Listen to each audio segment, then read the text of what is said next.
Tony Amato here, coming back at you. Today, well, you know what? Screw it. Today we're doing a pros versus Joes. The difference between the pros and the Joes is how well they screw. So, we really got three options of how we screw. You're either too high, you're too tight, or you're just right. We always hit for just right. When you think about it, we're putting on these exposed fastener roof systems, pole barns, whatever. Your average house roof, at least in our area, average is about 22 square is your average size. They average out their screws at about 80 screws per square average. So you're going to have a total in your roof of 1,760 total. That's wrong. That's wrong. Let me fix this. 1,760 total. Total leaks. You've got a potential for 1,700 leaks in your roof. Every one of these screws has to be put in just right, or it's a potential for a leak. This is the difference between the pros and the Joes. We care about every screw that we put in. So we'll do a little demonstration. The weak point in this system is the rubber washer of the screw. That's kind of what everybody talks about, this system. Some guys love it, some guys hate it, and it's this little rubber washer that everybody wants to talk smack about. But this little guy, I mean, he gets a bad rap. It's not his fault. It's not his fault. This system was designed and engineered. Somebody went to school a really long time to figure this out. It's the installers that screw up and give this little guy a bad rap. So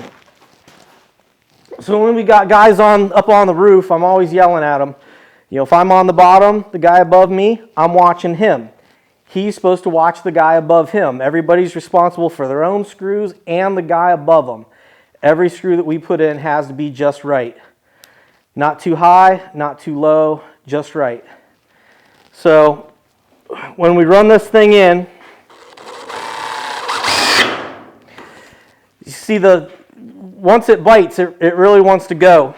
And I didn't hear my impact start to click, start to do that impact. I stopped it just probably barely touching. I really wanted to leave this one hanging up to show you when one hangs just a little too high. So when one hangs too high, a guy stops his drill just a little too soon. I mean, from a rookie eye, it might be good, but there's just no play in it. You can get a little wiggle. You get a little wiggle to the washer. It's just not sealing. What we want to see is just a bit of that rubber starting to squish out. So we're going to take one and we're going to run her in. We're going to try to do better this time. We got the new guy up there. He's got a really sweet impact. He's got a brand new battery on there. And he runs this screw. Did you hear that time? My impact kicked in and you heard that ratcheting action. We really drove her in. We drove this one too far. You see that it actually has we have a metal washer, your screw head, and then there's a separate rubber washer underneath of that metal washer. And when you run that down, you just want that metal washer to squeeze on this rubber where you just start to see movement of this rubber, just start to see it coming out the edges. When you run her too tight, like we did this one, this rubber really squishes out and starts blowing out way outside beyond your, so if you look at this one, the rubber is just blowed way out beyond. You can see the line there's your metal washer, that little line, and then the rubber is just blowed way outside. And that rubber is going to crack, it's going to break down, it's going to be more exposed to the elements. So not only is that washer supposed to seal around this outside, but as it's run, it seals the outside, but it also seals against the shaft in the center. So that again is why it's so important that that squish be just right, so it seals the outside and it seals the center shaft. So anytime we're on the roof and you run one too far, you don't back it out and feather it in. Once that washer has gone too far, we pull it out and put it in our pouch, put it in a scrap, bury it in between the purlins or something. But once that screw is overrun, it's no longer any good. If the way I drew this, that black one, that washer has a little bit of a dome to it, and that dome, it presses down on that washer. What happens when you run it too tight, that washer will actually do this. So now here's your screw head in there. Here's your washer all blowed out. You actually created like a little swimming pool where little puddles of water are going to sit. If you look up here at the too tight, I illustrated that a little bit, where your metal panel, you'll actually create little swimming pools everywhere where that's sucked in just way too tight. Something else that you need to watch for, a lot of guys don't, you really got to get a feel for, is sometimes when you first run the screw in, it actually separates the metal from the wood a little bit. That screw will lift the metal off of the wood, and your screw will come down and make contact with the metal, but you got to give it that little extra bit to bring her back tight. I'll do it here on this one. We'll see if hopefully this don't make a liar out of me, but I see it 100 times, especially when I'm watching other guys screw. I'll watch that metal lift if it's a new guy, and the washer will touch and he'll let it go. And what happens with that gap is once you start walking around, somebody starts walking and smushes that down. Now your screw's too high. So we'll run this in here and see if you can see. Right now this is tight. We'll see if it pulls the metal up off of there.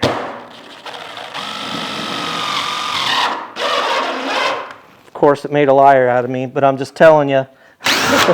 I'm telling you, it might be because too I already have these other screws in here. Let's see if it'll do it over here.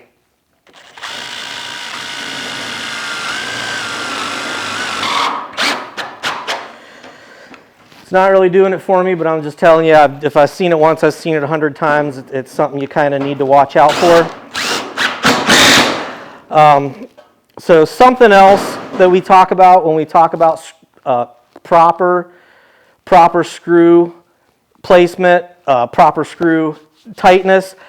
A lot of people want to come in and put this metal over top of shingles without doing anything else. You got one layer of shingles on your house. You're going to put metal over top of them. Maybe even you think you're cute and you're going to put some felt paper because you don't want that shingle, the stone, rubbing on the back of your steel. So when you look at a shingle roof, the shingles actually make little steps. When one layer of shingle comes over top of the other, so your roof isn't perfectly flat. So think about your metal here, and you start running a screw row, and you end up running a screw row right there. What's that going to do to your metal when you try to sneak that screw down? Because people say, "Well, we got a good deck underneath our shingle. We could just go right over top." What happens is when you run that screw in there, you're going to do the same thing we talked about before. You're going to create a divot. You're going to create a dimple. You're going to be creating swimming pools all over your roof. So what a lot of these guys do, the latest and greatest, I see this all the time. I bid against guys all the time that, you know, they put on hundreds of roofs and they swear by this stuff, and they'll say it gives you a little bit of R value. They say it's a vapor barrier. They say all kinds of things. I say if you're leaving your shingles on your roof, you already got your vapor barrier. I'm not really sure what this is supposed to do. In my mind, and it's not even in my mind, it's a fact. If you want to come in and look at this, this is fancy schmancy bubble wrap. The same bubble wrap that your Amazon comes in, Christmas presents. This has bubbles inside of here. And so it just doesn't make any sense to me. We worry about 1,800 leaks in our roof. So let's put bubble wrap on our roof. Doesn't that sound like a great idea? Not to me. So what we're going to do is we're going to put bubble wrap. We're going to put this nice smushy bubble wrap in between our shingle and in between our metal. So now same deal. We go to run our screw into this bubble wrap. How in the world are we going to get a good seal on our washer? I just don't see it happening. I don't see getting a good seal with bubble wrap under your steel. I'm not sold on it. So being said, well, Tony, what do? We like to, we leave our shingles on. It's the green choice. We're not filling the landfill with shingle waste, which, believe it or not, is a huge problem. Think about how many roofs get put on every year. Think about the landfill, just the pounds of waste that re-roofs generate every year. If you would really run the numbers, it would blow your mind. They don't get recycled. Nothing happens with them other than going into the landfill. So this re-roof is a way to save the landfills. It's a green choice. The metal way outlasts the shingle and is 100% recyclable way down the road. So what we do, you're back to your shingles that make a step. We're not going to put felt paper under there. We're not going to put bubble wrap under there. What we're going to do right here, we're going to take a 1x4 and we're going to put 1x4s on your roof. And we're going to come in here at your bottom edge, put a 1x4 up 2 foot, put a 1x4. This red ain't working too well.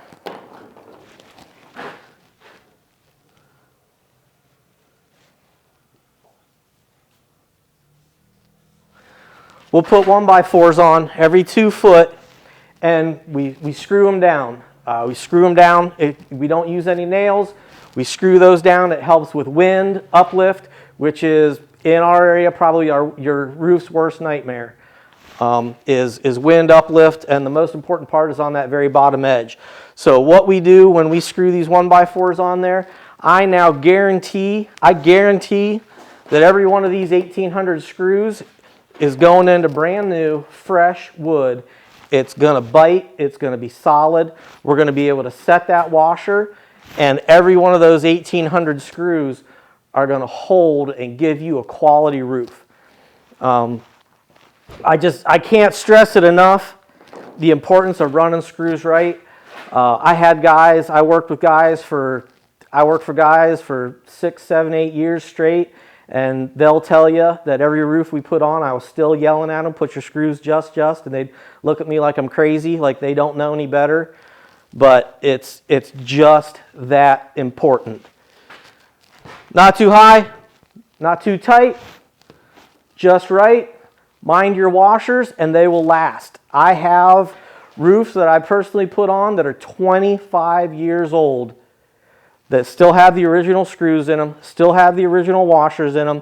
Never got a callback, never got a leak. If they're installed properly, they'll last. You can't go to you can't take me to a shingle roof that's 25 years old that you dusted off with a garden hose and tell me that it looks like the day you put it down. It don't exist. This metal, it's a thing, but it's got to be. You got to put your screws in. You got to put your screws in just, and that's the difference between the pros and the Joes. Around here at Amato Roofing, we consider ourselves, we're well experienced. We've screwed up plenty to learn the right way to do it now. Check us out on Facebook. Check us out on the web. Hit the like button. Hit the subscribe. You got any questions, comments, or concerns? Put them down in the comments. We'll get back to you. Check us out on some of our other videos.